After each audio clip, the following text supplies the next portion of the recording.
नमस्कार, मैं हूं अंजलि डोगरा। आप तक न्यूज में आपका स्वागत है। हाजिर हैं हम दिन भर की कुछ खास खबरों के साथ। इस बुलेटिन की प्रायोजक है सोना आइसक्रीम उन्नाव। आइए रुक करते हैं खबरों की ओर। आज हम आपको लखनऊ के एक ऐसे हॉस्पिटल से रूबरू करवा रहे हैं जो केवल गरीबों के लिए काम करता है। अगर किसी गरीब के पास पैसा नहीं है तो इस हॉस्पिटल में थोड़े पैसों में इलाज करवा सकता है। ये हॉस्पिटल हरिकंज गढ़ी में राधे कृष्ण के नाम से जाना जाता है। आइए आज हम आपको मिलाते हैं वहाँ के ऑनर से। नमस्कार, आप देख रहे हैं आप तक। मैं शेफाली आपके साथ, और आज हमारे साथ मौजूद हैं अजीत सिंह यादव जो कि राधे कृष्णा हॉस्पिटल के ओनर हैं। तो आइए करते हैं उनसे कुछ खास बातचीत। तो आपका सबसे पहले बहुत बहुत स्वागत है सर हमारे साथ। और मैं सबसे पहले जानना चाहूँगी, क्योंकि आप एक हॉस्पिटल के ओनर हैं तो उसके साथ साथ आपकी कई जिम्मेदारियाँ बनती हैं, तो मैं जानना चाहूँगी कि राधे कृष्णा हॉस्पिटल जो कि एक काफ़ी अलग एरिया में पड़ जाता है, तो ये पेशेंट जो एक ग्रामीण क्षेत्र के जो पेशेंट होते हैं, जो सिटी में अच्छे हॉस्पिटल में जाने पर थोड़े असमर्थ होते हैं, तो उनके लिए राधे कृष्णा हॉस्पिटल क्या अलग सुविधाएं देता है, उन्हें इस बारे में हमें कुछ बताइए।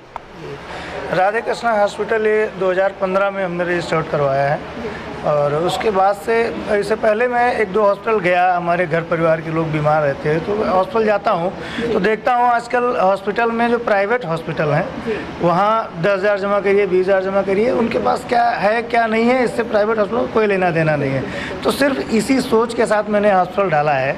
और मेन मोटो हमारा रहता है कि पेशेंट अगर कोई आया है वो किस तबके का है, कैसे है, फर्स्ट एड हम देते हैं, उसकी टोटल जांच कराते हैं, इलाज कराते हैं। आफ्टर दैट फिर हम उस पैसे की बातचीत करते हैं। और खासकर गरीब पेशेंट ही हमारे पास आता है, और गरीबों के लिए एक तरह से मैंने सिस्टम डाला हुआ है। जी, किस तरह की सुविधाएं हैं जो आप पेशेंट को, क्योंकि पेशेंट की बीमारी का स्तर तो आप जानते हैं छोटे से लेकर बड़े तक है, कुछ छोटी बीमारियां भी होती हैं, कुछ लोग बहुत, तो क्या क्या सुविधाएं हैं कि अगर मान लीजिए कोई बहुत बड़ी बीमारी से जूझ रहा है और वो आपके पास आता है, तो क्या राधे कृष्णा हॉस्पिटल समर्थ है उनको वो सारे उपचार देने में?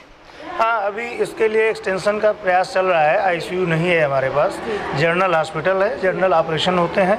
आईसीयू के लिए हम सोच रहे हैं पीजीआई के पास में एक आईसीयू डालेंगे, और जो हमारा सोच यही है और यहाँ तक का स्तर भी वही है कि पूरे लखनऊ से मिनिमम में हम क्या पेशेंट को दे सकते हैं। जैसे यहाँ तक कि एक हमने अपना पर्सनल रूल निकाल रखा है कि अगर आप गरीबी रेखा का जो आधार कार्ड लाते हैं, राशन कार्ड सॉरी, तो उस पर मैं 20 या 25% वैसे भी डिस्काउंट कर देता हूँ सबके लिए।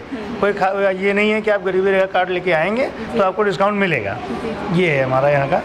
और एम्बुलेंस फ्री रहती है। गांव का पेशेंट है, सरकारी एम्बुलेंस नहीं पहुँच पा रही, तो उसके लिए मेरा एक हेल्पलाइन नंबर है, उस पर आप फ़ोन करिए, एम्बुलेंस फ्री पहुँचेगी, यहाँ आएगी। 2-3 चीज़ें हैं, जैसे सैटरडे संडे में अगर कोई पेशेंट आता है तो उसे 2 दिन की छूट मिलती है। पैसा नहीं जमा करे कोई दिक्कत नहीं, उसके ऑपरेशन हो जाएंगे, दवा उसकी स्टार्ट रहेगी।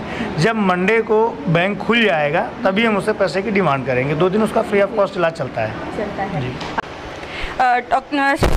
दिक्कत आती है पेशेंट्स को कि दवाइयाँ अच्छा दिखा भी देते हैं, तो फिर सबसे ज़्यादा उनको जो प्रॉब्लम होती है कि दवाइयाँ इतनी महंगी हैं आजकल, और डॉक्टर्स का हमेशा ये रहता है कि हॉस्पिटल्स का रहता है कि हमारी दवाइयाँ हैं यहीं पर अवेलेबल होती हैं। तो इस राधे कृष्णा हॉस्पिटल कितना ज़्यादा आसानी देता है, कितनी ज़्यादा सुविधाएँ देता है पेशेंट को कि वो दवाइयाँ ईज़िली अवेलेबल हो पाती हैं? इसके लिए हमने पहले तो फ्री छूट रहती है कि वो जहाँ चाहे दवा खरीदे। मैं ब्रांड नेम पे खास जो कुछ डॉक्टर्स होते हैं उनको ब्रांड नेम ही चाहिए होता है, बट जो दवा काम कर रही है वो मैं उसको ध्यान देता हूँ। खुली छूट है, आप कहीं से भी खरीदिए।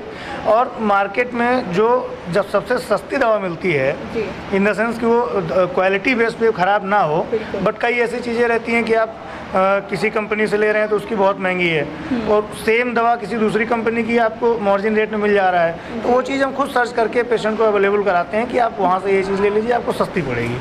जो पेशेंट्स आ रहे हैं, क्या लगता है आपको कि क्या प्रॉब्लम्स आजकल, जो बीमारियां तो बहुत तरह की हो गई हैं आजकल, कोई एज नहीं रह गई है किसी भी बीमारी की, तो क्या लगता है जो पेशेंट्स आते हैं किस तरह की बीमारियां ज़्यादा आपको मतलब पाई जाती हैं लोगों में? देखिए, बीमारियां तो खैर हर तरह की हो ही रही हैं, बट शहर को अगर छोड़ दिया जाए, रूरल में आप देख रही हैं तो केवल जागरूकता के अभाव में बीमारी हो रही है। पेशेंट को घबराहट होती है तो नॉर्मल सोच लेता है चलिए कोई बात नहीं, आज हो रही कल नहीं होगी। ऐसा 2-4 दिन 10 दिन होता है, फिर भूल जाता है, तो धीरे धीरे वो हार्ट पेशेंट हो जाता है। फिर वो जब शहर की ओर आता है या जांच कराता है तब जाके पता चलता है कि ये तो उसको 5 साल पहले से था या अब वो गंभीर बन चुका है। तो देहात क्षेत्र में इस तरह के कैंप्स भी हम लोग लगाते हैं कि एक्टिविटीज़ कैसे आप क्या मंथली बेसिस होती है, किस तरह से एक्टिविटीज़ ये करते हैं कैंप्स? एक हमारा एनजीओ है जीवन आशा समाज सेवा शिक्षण समिति। उस एनजीओ के माध्यम से जो प्राथमिक विद्यालय होते हैं, जो ग्राम प्रधान के जो ग्राम पंचायत भवन होता है, उस पर रेगुलर मान लीजिए एवरी 15th को हम इस ग्राम सभा में गए और 10th को वहाँ। तो एक हमारा एक पूरा कैंपेन ही चलता है कि हमारे 3 स्टाफ, एक डॉक्टर, वो आज यहाँ हैं, कल वहाँ हैं, रूरल में अपना वो चलाते रहते हैं। इससे क्या लगता है? तो वो जानना तो चाहते हैं बट ये सोचते हैं कि कितने कम इन्वेस्टमेंट में मुझे जानने को मिल जाए, ठीक है, और फ्री कैंप आप कर दीजिए तो लोग इकट्ठा हो जाते हैं। फिर मेरा एक ये मोटो रहता है कि कम से कम एक पेशेंट या इंसान को ये पता चले कि हमें क्या प्रॉब्लम है, वो फ्री ऑफ कॉस्ट रख देते हैं तो एक अच्छी खासी गैदरिंग हो जाती है और उसका ये फ़ायदा मिलता है। तो अभी फ्यूचर में आप राधे कृष्णा हॉस्पिटल अभी बड़े स्तर पर आप इसको बढ़ाने की सोच रहे हैं या फिर अभी इतना ही, क्या सोचा है आपने इसको आगे लेकर? नहीं, बिल्कुल सोचा है। शुरुआत तो मैंने सिर्फ 5 बेड से करी थी, आज ये स्थिति है और मेडिकल कैंप भी लगते हैं और बहुत जल्द हमारा एक आईसीयू ओपन होने जा रहा है पीजीआई के पास में। तो प्रयास यही है कि मैं जितना ज़्यादा से ज़्यादा लोगों को हेल्प कर सकूँ। बस एक ये मैं आय के लिए मेरा सिस्टम नहीं है, हमारे पास बहुत सारे आय अलग अलग भी हैं। ये है कि किस तरह से हम एक समाज का हित कर सकें, लोगों का फ़ायदा पहुंचा सकें, अन्य जहां लूटे जा रहे हैं वहां से वो बचें। जी, बहुत बहुत धन्यवाद हमसे बात करने के लिए। तो ये थे अजीत सिंह यादव, राधे कृष्णा हॉस्पिटल के ओनर थे और आप देख रहे हैं आप तक। मैं शेफाली आपके साथ, कैमरामैन सूरज अवस्थी आप तक। फतेहपुर में खड़े कंटेनर में घुसी कार, एक ही परिवार के 4 लोगों की हुई मौत। देखेंगे रिपोर्ट। हाईवे पर शुक्रवार को यथी याव पर खड़े कंटेनर में ट्रक में कार जाके टकरा गई। हादसे में कार सवार एक ही परिवार के 4 लोगों की मौत हो गई, वहीं एक महिला गंभीर रूप से घायल हो गई। मरने वालों में 2 सगे भाई व मां बेटे शामिल हैं।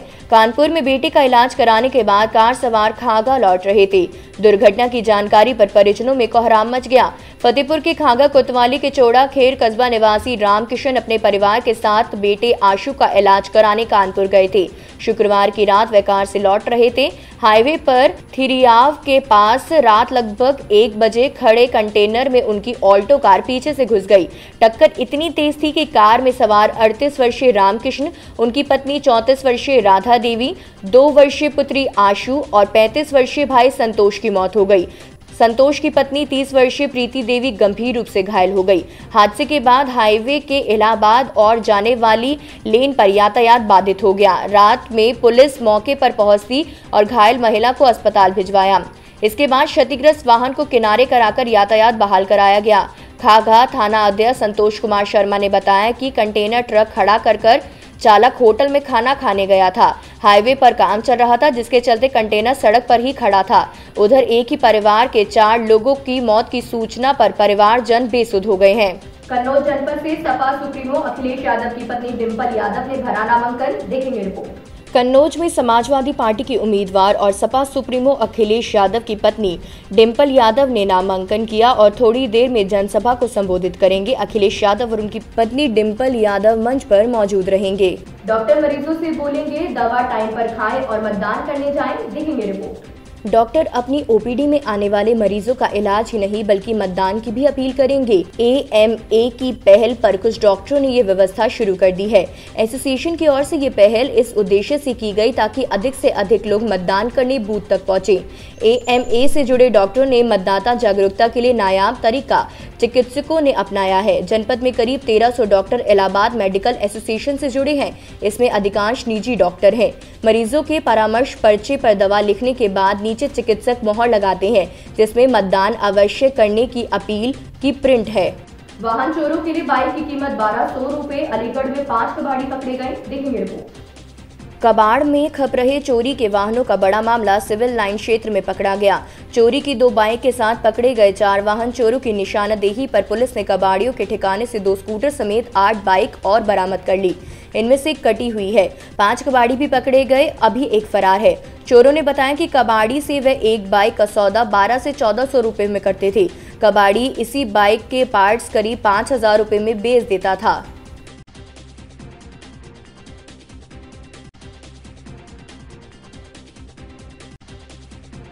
तो ये थी दिन भर की कुछ खास खबरें मेरी यानी अंजलि डोगरा के साथ। कल फिर हाजिर होंगी कुछ बड़ी खबरों के साथ। आप तक को समय देने के लिए धन्यवाद।